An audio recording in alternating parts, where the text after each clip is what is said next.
The Donkey Lady of San Antonio. Read from the Creepypasta wiki. Growing up in San Antonio, I was always fascinated by the local urban legends and ghost stories, even going so far as visiting a few of the haunted sites where some of the rumored specters lived. If you've ever lived in South Texas, you know about many of them yourself. Here I will post my experiences and the accounts of my friends and acquaintances that have experienced the horrors of these legends. The Donkey Lady. I started elementary school in 1980 at Westwood Terrace in San Antonio, Texas. All throughout my school days, I heard many local legends. Now, the way I heard it, back in the 50s, a young woman had been in a fire. My wife says she heard the Donkey Lady had lost 2 children in that fire, and that her husband had started it. She was left horribly disfigured. It was said that when her face healed, all the skin had something of a drooped, baggy appearance.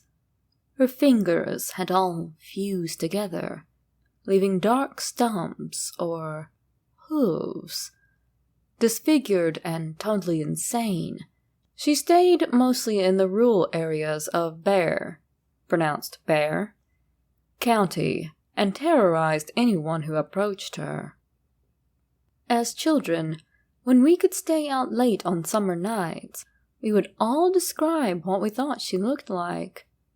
We were absolutely positive she waited in the darkness for us to separate, so she could pounce on the lone victim, ripping and chewing, and, well, you get the idea. Most of the Donkey Lady stories have faded into memory, but one was a little harder to shake. One of my best friends told of a cousin who was with his father and a brother on a weekend outing. They were going to camp and do a little fishing in an unofficial county park. The group pulled up to a weed-infested area off a dirt road and began to make camp. The 2 boys had the task of unloading the pickup truck, while the father found a suitable spot for the tent. While unloading the truck, one of the boys heard a rustling in the weeds just ahead of the truck. He told his brother, who in turn called out to their father to come to the truck. The 3 of them watched the tall weeds beneath the oaks away from the road bend under the weight of what was apparently a large animal. Then, they heard an odd snorting sound and a high-pitched snarl. The father, not recognizing the sounds coming from the animal, decided they probably ought to find another spot to set up camp. The 3 of them quickly threw the tent, sleeping bags, and gear into the back of their truck. While packing up, the father watched out of the corner of his eye as the weeds shook nearby. The prowler moved away from the trees and began heading for the general area of the road. The father urgently whispered for the boys to get into the truck, fast. All 3 of them were in the truck in a flash, and the father started it up. He put the truck in gear and was just pulling out into the road when something fast and large burst out of the weeds and ran at the front of the truck. Seconds later, a horrible apparition bounded up onto their hood and began shrieking at them through the glass. It was the ugliest thing that any of them ever saw. They swore it looked like a donkey, but it was mostly human. It screamed at them more as the truck continued to move away from the weeds and into the road.